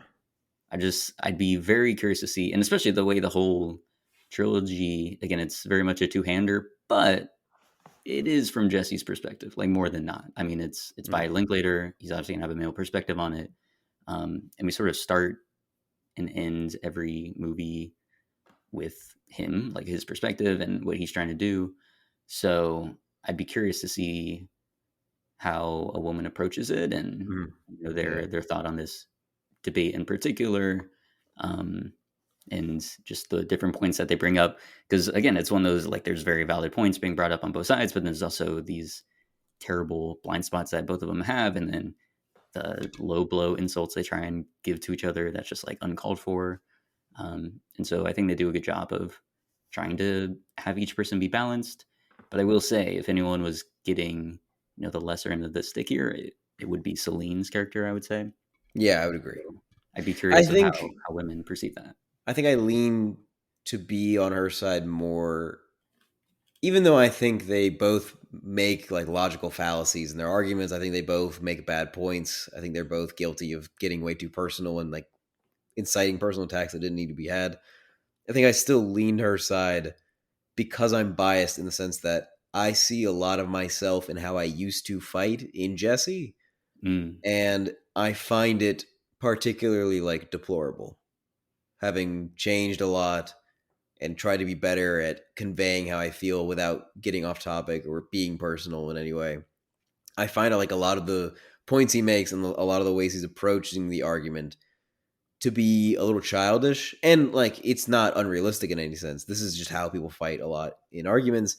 I wouldn't hold anything against the character. I mean, this is just how people are. This is what people do. You know, you say things you regret, you make up for it. This is just part of life. But it is hard to watch somebody continue to make the same argumentative mistakes that he makes over and over again. And I just want to go in there and be like, dude, I know what you're trying to say. I know what you're trying to get across. And you're not doing it at all. Like you're not getting across how you feel or what you're trying to say, even slightly. And I think she is doing a better job of getting across what she's trying to say and how she feels. I think he mm, becomes way too defensive because the whole argument in the hotel starts because of the phone call and his initial discomfort with the fact that his son is calling her and she doesn't put him on the phone to talk to his son. He feels a particular discomfort that he is not being included. He feels excluded and he becomes defensive as a result of that. So he's already losing the argument from the get-go in the sense that he's bringing up something that is a legitimate feeling he's feeling and something he is more in his right to be upset about, but he's not doing it in a way that feels uh fair in any way. And right. so Well, she gets on the he defensive. brings that up, and then he starts bringing up like, why did you say good luck when you're Yeah, saying then he it's gets into about to other go, things. the kid's Yes. going to live with the mother, and he's like, stop, putting that onto his head. And then she's like, well, you're trying to put it under the rug. Clearly, he knows something's going on. Yeah. So then they battle it out there. But I again, I think the think like they both hardest have part valid. of being in a relationship is navigating the line of trying to get across how you feel when you're upset about something without feeling too like upset or too passive aggressively unupset. I think it's a very fine line to walk, something that I've tried hard to do in a lot of my personal relationships with all my friends and whatnot. And it's definitely difficult of like, hey, I have this thing I'm upset about. I would like to talk about it, but I don't want to. Like the way he goes about it is he's so familiar with her. They've known each other for 9 years. They're in love with each other. They've known each other for 18 years technically, but they've been dating for nine. And obviously, because he feels so close to her, he feels like he can skip a lot of the niceties and just get down to brass tacks and be like, "Hey, this is just how I feel." And something blunt about that feels off and wrong, as opposed to how maybe he could have handled it. But at the same time, putting too much emphasis into what you're trying to say and trying to walk on eggshells too much comes across passive aggressive, and that'll make somebody defensive real quick as well, especially somebody who doesn't like passive aggressiveness, which I feel like Celine's character would not appreciate passive aggressiveness, in my own opinion. uh, Mhm. I know I don't. I really don't like passive aggressiveness. I would rather people be blunt, but then I am falling victim to the same thing Celine falls victim to, which is becoming defensive because they're being blunt. And so finding that fine line in your personal relationship of not being passive aggressive, but not being too blunt because you're so familiar with one another is very, very hard. And I think that's where a lot of couples fail. I know it's where I have failed personally in the past, is not Mm, being able to find that line. gotcha. For the for more of that battle, because again, they go through a lot. They cover a lot there. Were there any moments that stuck out in particular of like things that they were bringing up, either their relationship issues or just like what they were trying to convey to the other person that wasn't coming through? I think the whole thing just feels like it feels if it's really good, it's really well told, but it just feels like they are dancing around the real issues here because they're both so defensive and so upset about a lot of things that they have not talked about publicly for so long or privately for so long between each other. And it's just built up and they are exploding in a lot of ways. And I think the most valid point, the whole argument really is about their future. What is their future going to be? He wants to be closer to his son because he feels left out and he has not adequately described those feelings and he feels like she doesn't understand completely. and she feels like he is leaving her behind in favor of his son and leaving their daughters behind in favor of his son, and she feels unfair because of that. And she's not really describing those feelings in the best way. I think the best moment for them, and the moment where they sort of agree, and it seems like it might be resolved, even though they blow up again, is when she says, "It wouldn't be fair to move back to Chicago unless your ex-wife agreed to shared custody, because right now uprooting our lives and moving to Chicago just for every other weekend doesn't seem like it's feasible or seem like it's fair." And I think that's very valid, and I think she explains it very well. And I think that is where the conversation takes a lull and they stop fighting for a minute. And then somebody, I think he says something or she says something. Well, one of them says something and they start fighting again. But there's a moment where it seems like they might stop because she finally is able to express a logical, valid point that both of them agree on. It would be unfair for them to move for that agreement. This isn't a conversation they should have unless the ex-wife is willing to do shared custody, and it doesn't seem like that's something she's willing to do. And he's not taking the steps of meeting with lawyers and making plans in order to make that occur. He's just feeling guilty, and he's acting upon those feelings by wanting to express the desire to move, even though it's something that would hurt her and the children ultimately. And she's trying to explain that, but she's getting defensive because it feels like he is not caring about her position and her job and her future and where she is in her life. And so she's getting defensive and getting upset and not explaining how she feels about her future as well. It's Right. just Yeah, I think they're dancing around it. his issue there, which he brought up a couple times, was he was like, I just wanted to talk about it. And she, in that car conversation, had already decided before, again, clearly he was like leading up to that point. I think he would have wanted her to suggest, oh, maybe we move back to Chicago. But he didn't say that. She, in the car, brought up already, like, oh, this is the end of our relationship. This is where everything goes downhill because you want us to move and I'm not willing to do that. And so this will be the end of it. And then even the hotel, when they're Which still I think is a having that misstep on her part. Yeah. argument, yeah, for sure. And then he, again, is just trying to come at it from like, well, let's have the conversation here. You have been so quick to already like shut this down and assume like the worst possible case when I haven't even suggested any course of action yet. I just want to express first and foremost my feelings of guiltiness and not being there for my son and feeling like I'm making the same mistakes of my own parents.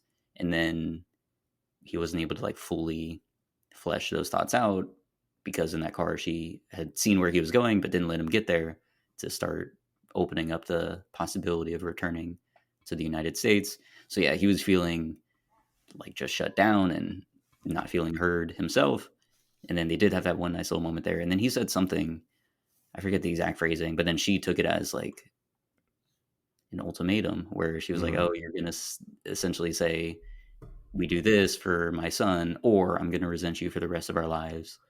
Um, and so then she blows up about that afterwards. Yeah. So yeah, it's again, I think it's a very compelling. It's a very like understandable, realistic concern that they both have, and they both go back and forth through these other things that are less like relevant and probably not as strong. Like when she was bringing up the dream job and saying like, "Oh, this new job that she was about to have is her dream job," and he calls that out of like, "You didn't even know if you wanted it this afternoon, and now it's your dream job." And she comes back, "Well, this doesn't mean I don't want it." But I think clearly that was like one of those cases where she's just using that as leverage in the argument of like, "Look, now you're trying to take me away from my dream job," when again she probably did not feel that's her dream job. Like that was just not the case. But it's ammunition that she can use to defend herself here. So I thought the way they did that was really nice. They brought up a couple of times these insinuations that each of them had cheated. She asks Mm. him twice, which he deflects, and she said it multiple times throughout the film. But this was the best case where you could see his manipulation at work, where she's like, "Did you get in bed with that one bookstore person while you're on tour?" And he goes, "If you're asking me if I'm committed to you and to the girls and to the life we built, the answer is yes." And she's like, "Thank you. So you did do it." Sir, the answer we were looking for was no. Yeah, a yes or Just no question. no. Um, It is a loaded question, I will say. what question? Did you sleep with Emily in Washington? It's kind of a Is it a loaded loaded question question though? I mean, again, because because you hope already the she answer is very quickly feels. no. Yeah, but is that really going to dissuade any kind of anxious feeling she has about that? Like, Well, then yeah, that probably speaks to a bigger like that's why it's issue there loaded of in the sense that like inadequacy and jealousy and whatnot. it But feels like no matter what you say, the upsetness she is of that specific topic isn't going to go away no matter what you say.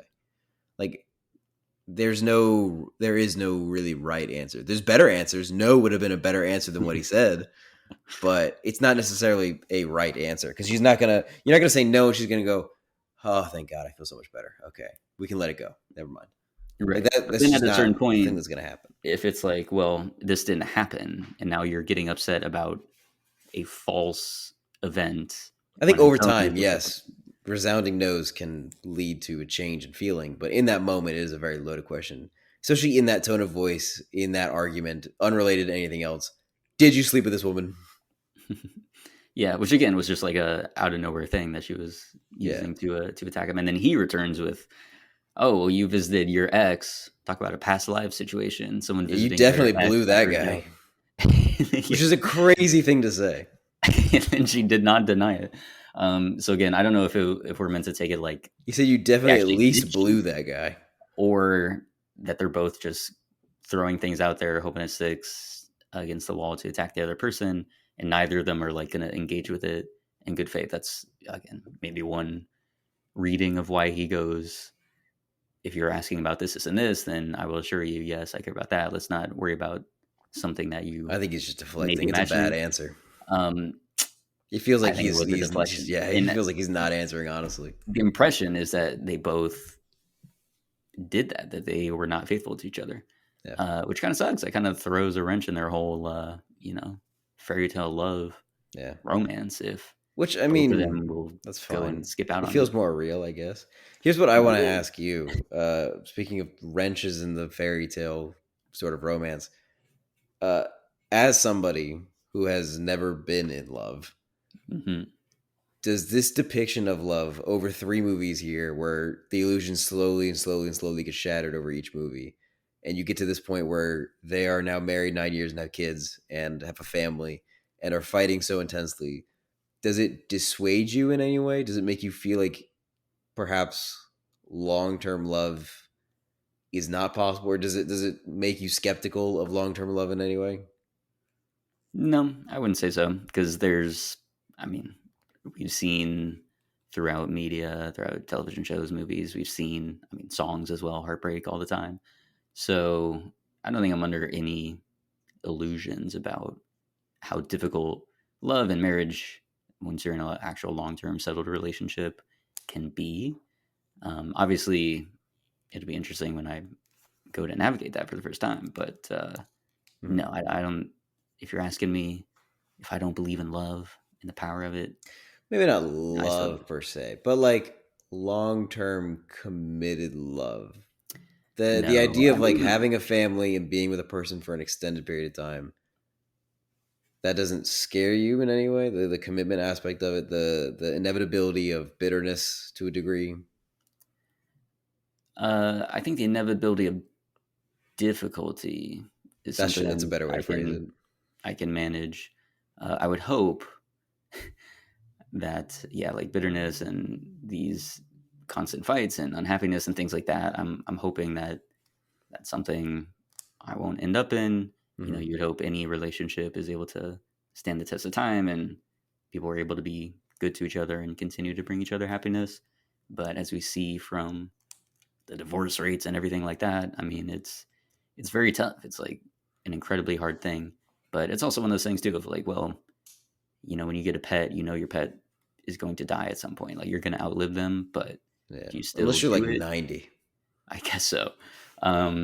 But you still do it because you know that all the joy they can bring you and that you can bring to them in their life is going to vastly outweigh any of the Mhm. difficulty or any of the pain that comes at the end of it. So that's all one can hope is, you are able to find a partner that you want to spend your life with and that you do. And then if you don't make it all the way, hopefully it ends amicably enough that you're both okay and you're able to go on and find someone else that can do that for you for the rest of your lives and Isn't be better that prepared for it as well. dissatisfying in a way though? Just hoping each time it's going to work out, and then it doesn't, and then you hope, and then it I mean, doesn't, what's then you hope, the and then it doesn't. alternative though? I mean, that's kind of what you have to do. You Just have to being put faith. casual with everybody, man. Just being Just being real a casual with it. Don't commit to nothing. Be a lone wolf. Ooh. right. So yeah, I still think it's worthwhile and worth pursuing and everything, but certainly is not easy. And I like that this film sheds a light on that. I think it's Yeah. a necessary way to round up the trilogy and showcase that there can be this Mhm. romanticized love, and especially when you're youthful and everything.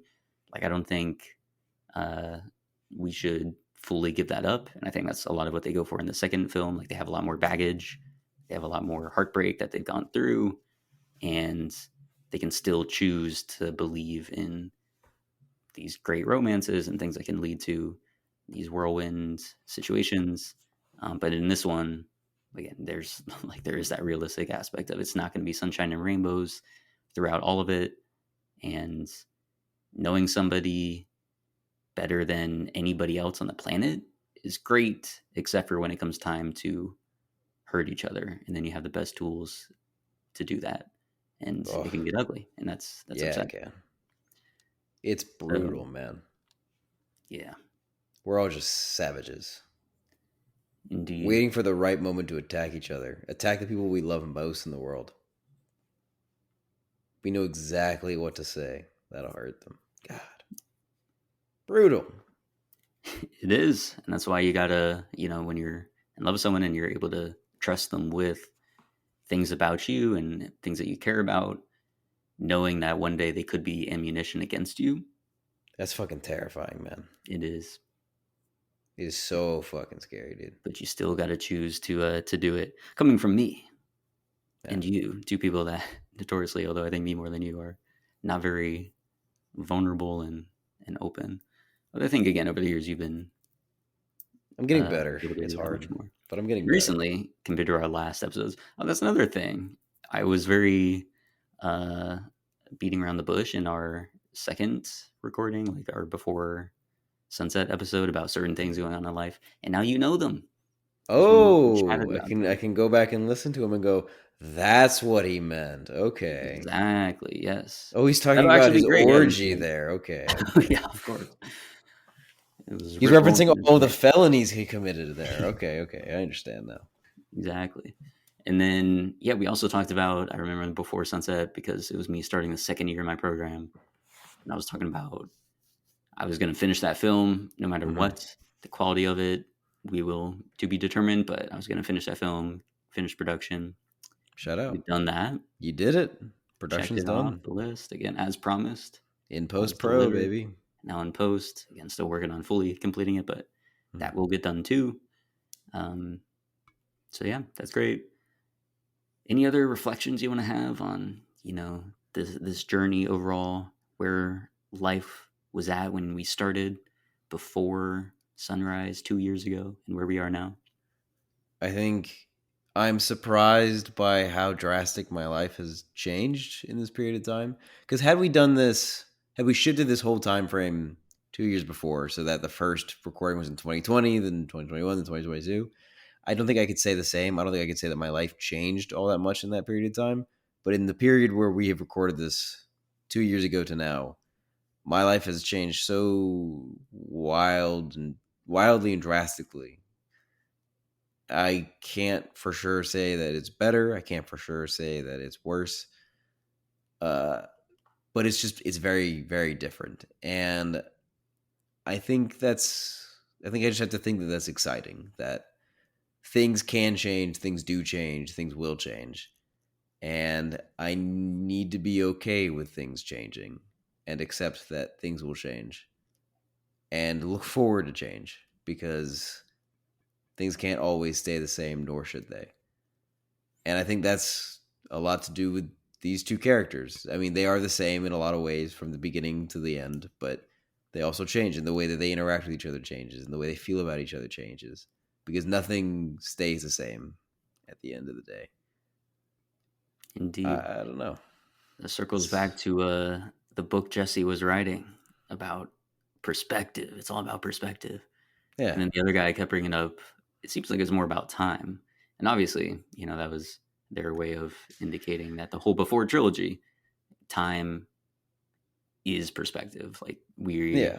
are looking at these people in different snapshots of their lives and Hmm. how the relationship plays out as a result of where they are in their lives. And so obviously they have different perspectives, and those perspectives are morphed and informed by the time that has passed, where they spent that time, and where they are at currently, which I think is again just a beautiful message. Like these films are just incredible, not only to watch and experience, but to serve as springboards for discussions like the one that we have here on the podcast. So I know these are like your favorite episodes to do.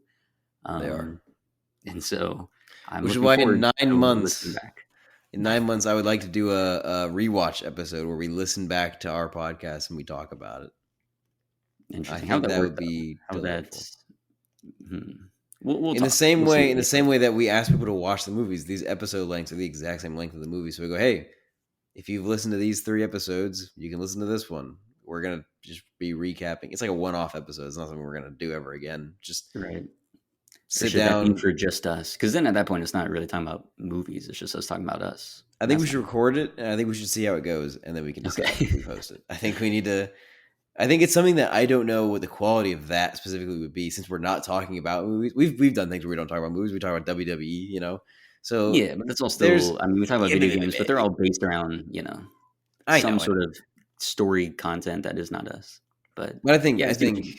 I think there is inherent value in, because we either purposefully or inadvertently went into this blind.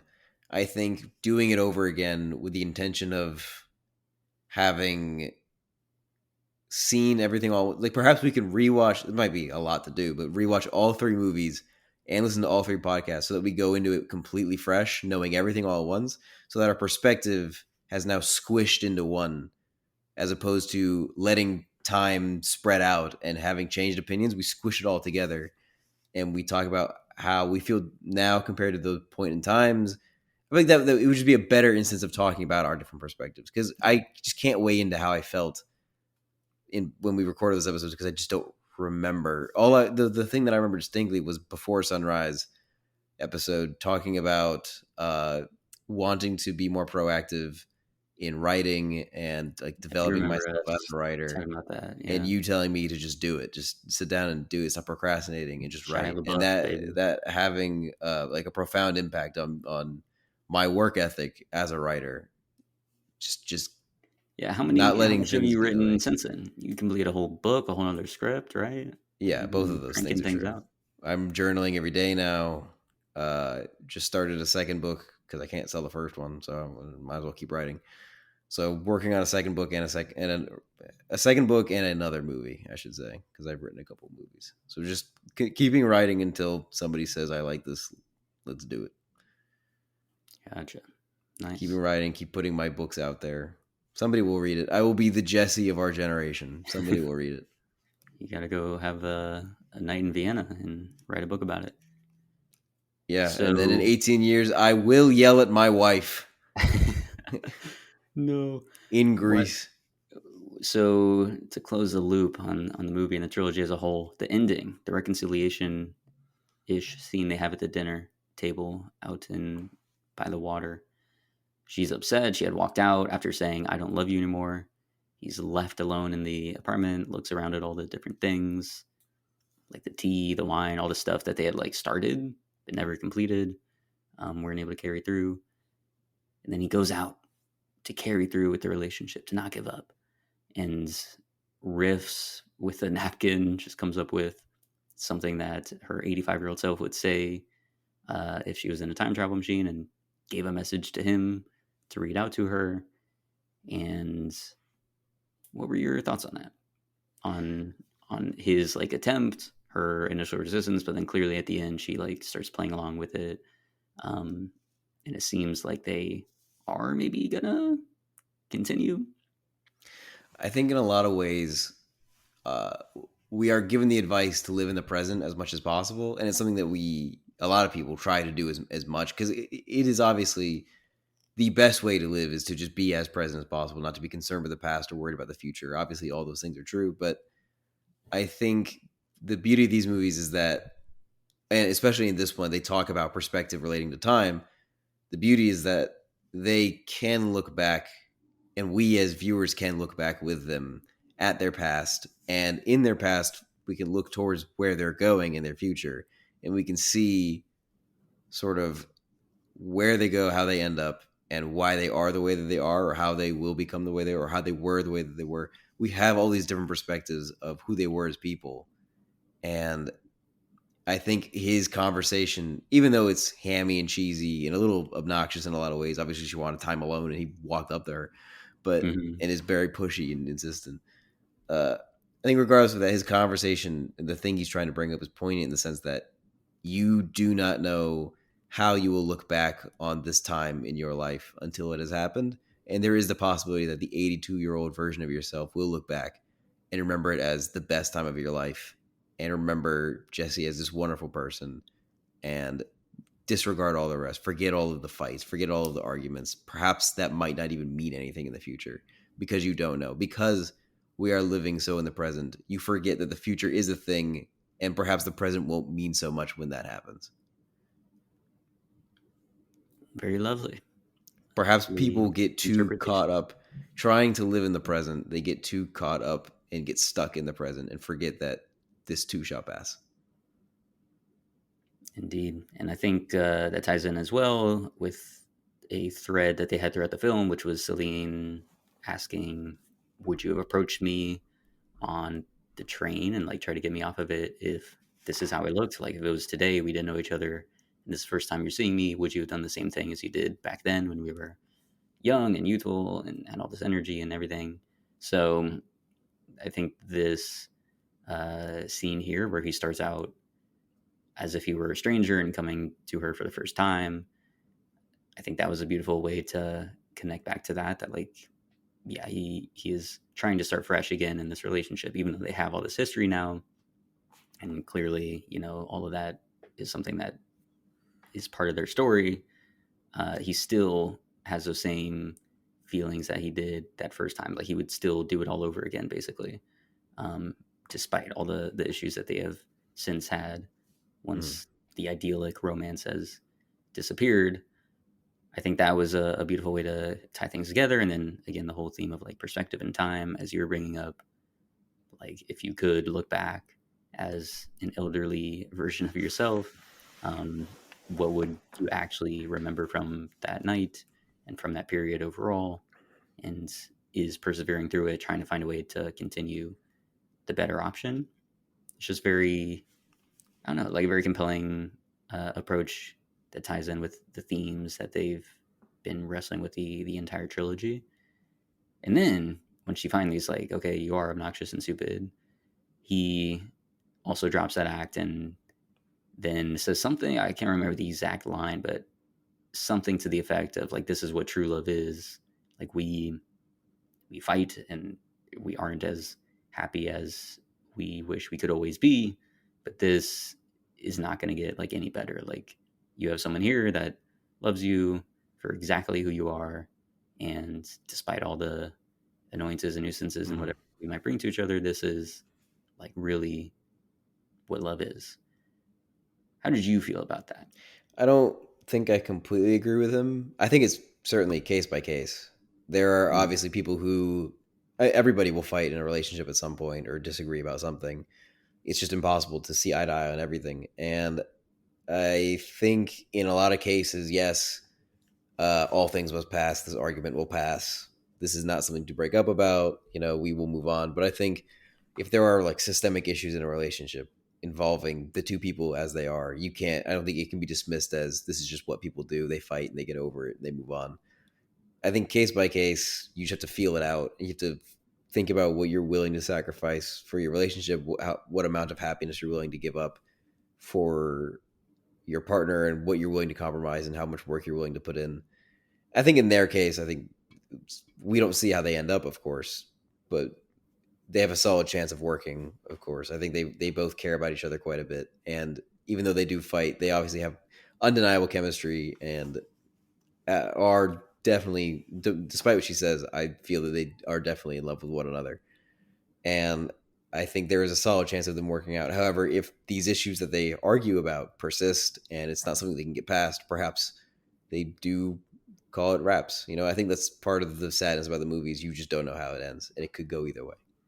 Yeah, because that And it wouldn't be wrong in either case. that core argument that they're having is still unresolved. Like again, one Mm-hmm. way or another, it's either they don't live in the United States and he doesn't see the kid as frequently as he would want, or they do, and then again maybe Celine is unhappy and maybe they don't end up together that way.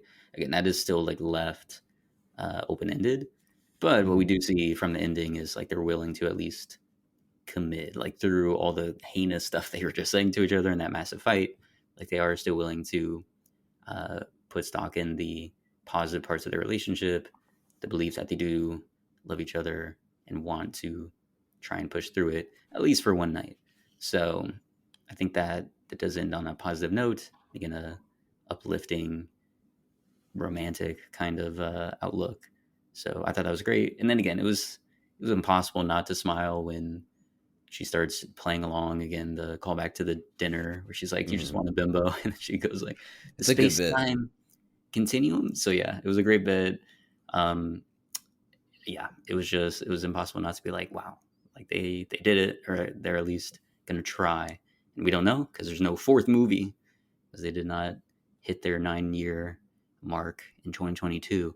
Womp womp. But uh, I think that's okay. Like I think we have enough here to see a very well rendered portrait of love, of relationship from the initial flirty, insane whirlwind stage of 24 hours together, and then a promise that they don't end up keeping to meet up again.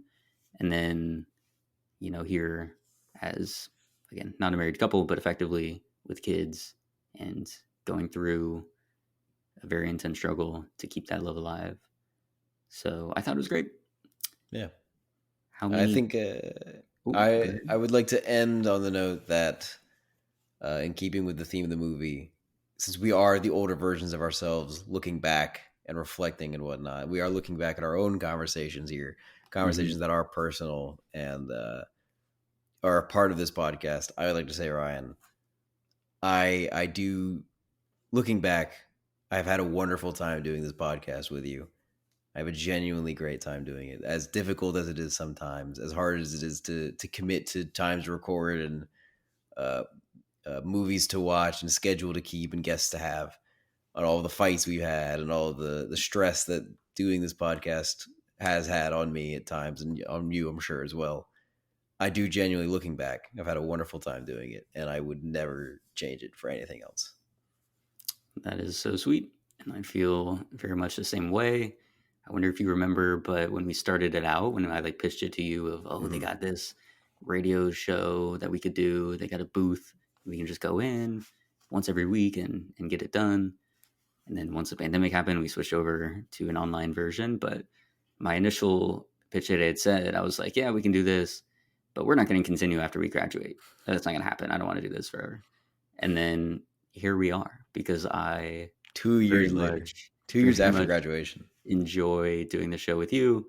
Again, it's like a big constant in our life. Like we've missed only a few episodes throughout our entire, like once we came back after the pandemic, Yeah, like we've hardly missed it's any been almost weeks. every week. Yeah, Yeah. And so that dedication is, again, as documented on the show, like I'm a very determined person, but it's not just because I feel an obligation to it. It's because I very much enjoy being able to have these conversations with you. It has made me a much better film reviewer to hear your yeah, thoughts and how you approach things, filmmaker as well. And it's also, I think, allowed us to become much stronger friends, which I am eternally grateful for. Again, we did not know each other in middle school. And knew then of we each got to know other. each other and became friends throughout high school. But I think we've only strengthened our friendship over time. And the fact that this podcast allowed for that, I am super grateful for. So it has been lovely. You're making me tear up. We got him. We're going to get him You got crying on me. the show. You got Cry me. baby. That was good. Loser. Suck Pussy. those tears back up like a man. But yeah. All right. So for this film, Before Midnight, how many Greek ruins out of 5? I think I would give it a full 5 out of 5. I know I gave the first one a 5. I think I gave the second one a 4.5, maybe. I didn't Mm-hmm. connect with it as much, but this one I would bump it back up to a 5. I think they hit the themes of what they're trying to hit, like what they're trying to talk about, a little bit better than the other movies. They have like a consistent story that's going on throughout it, whereas the other ones just feel like walking, talking casualness, which I think goes hand in hand with the first movie thematically, but the second one, where they're trying to hit a more continued presence, continuing the plot along, but still trying to get in touch with that initial feeling of just walking and talking, getting to know each other. It's hard to balance those two worlds, but now I think leaning into they've been together 9 years, they are a couple. We can still do them talking, but there is like a overall theme that we're trying to hit here about like everlasting love. I think it works very solidly, and I appreciate the effort and the due diligence that Richard Linklater, Julie Delpy, and Ethan Hawke all put into this like magnificent trilogy that spanned so many years of their lives. I think it's very impressive, and I appreciate them greatly. Absolutely. I'm going to give my score with an asterisk, Okay, buddy. a 4.5 You out of 5 dick. with an asterisk, being that I think it will raise up to a 5 eventually. It feels very much like a 5-star film. I just want, in part of like when we do a rewatch and everything, I think it'd be very compelling and fitting for me to revisit these after I have actually experienced love. Because Yeah. I've been in relationships, but I haven't felt what I think, at least. Again, as you said, it's different for every person, but I haven't reached that level of feeling towards another person where I would call it love. And so once I hit that point, dude, these films are gonna hit. They're gonna They hit do. They do hit. like Let me crack. tell you. So I want to rewatch it with that in mind. Like once I have reached that place. But again, I would easily expect it to raise up to a 5. I can't remember what I give the other ones, but again, I think like as a whole, as a little triptych here, like all 3 of these films, they're just sensational. Like I don't know what to say. They did so amazing. One of the best trilogies of all time, it must be. So Yeah. I'm so glad these exist. Again, these creatives pouring their heart and soul into this work, stretching over 2 decades or almost 2 decades. It was a delight to go on this journey. So yeah, wonderful stuff. If you, for some reason, have listened to this without watching these films, you crazy. But do You yourself a mad favor. dog. You mad You dog. Do yourself insane a favor person. and go and watch those films, and then have your own discussions. Bring a friend along, and then have a heart to heart. Get to know each other better, because that's the These are other good beautiful movies gift. to start conversations. This is Exactly. a movie you watch with somebody else, and then you sit down and you talk about it for a long time afterward. Any one of the 3. I Exactly. want to do this with our friend group. I want to sit them down and just watch one of them and just talk about it afterward, because I feel like that conversation would be delightful. Mm-hmm. We've had It would such be great awesome. conversations as a result of it. I mean, I've never heard either of us be so grateful about anything on this podcast than talking about these movies. Mm-hmm. So yeah, The feeling of gratitude is immense. yeah. So wonderful pieces of art. Look at again just what they were able to do for us. So yeah, definitely will always have a special place in my heart, and that's why another reason why like they'll definitely raise up to a 5 over time, because it's about the films themselves, but the impact they actually have on you. And I mean, yeah, the 3 films together, they must have had the biggest impact overall. Yeah, So just wonderful stuff. Yeah, very lovely. absolutely. How would you rank them, do you think? Which one was your favorite? I could Doesn't not matter. at this Couldn't? point. I don't know that I could. Um, so yeah, when we revisit later down the line, whether or not it's on a podcast or not, we can go into that. Do you have a It'll be ranking? easier watching them in a row. If I had to guess, I would say before sunrise, before midnight, before sunset. Mm, But again, it's been years since I've seen the other movies inherently, so I would have to rewatch all 3 of them back to back, which would be a crazy watch. it would be. But crazy then I, ramp would- up. I would have a better understanding of how I might rank them if they could even be ranked, if they're not all just equally incredible. I think Yeah. watching them back to back, I will think that they're all just great because then it'll just feel like I'm watching a miniseries, Mm-hmm. but filmed over 20 years, which is awesome. 100%. Yeah. That's all the time we have. If you'd like to give your thoughts on the show, you can email us at theboxofficeshowpod@gmail.com. Our main title theme for the show is Sundown by Joseph McDade. If you like the show, please give us 5 stars on whatever podcast app you're listening to, and be sure to tune in next week. Have a great week.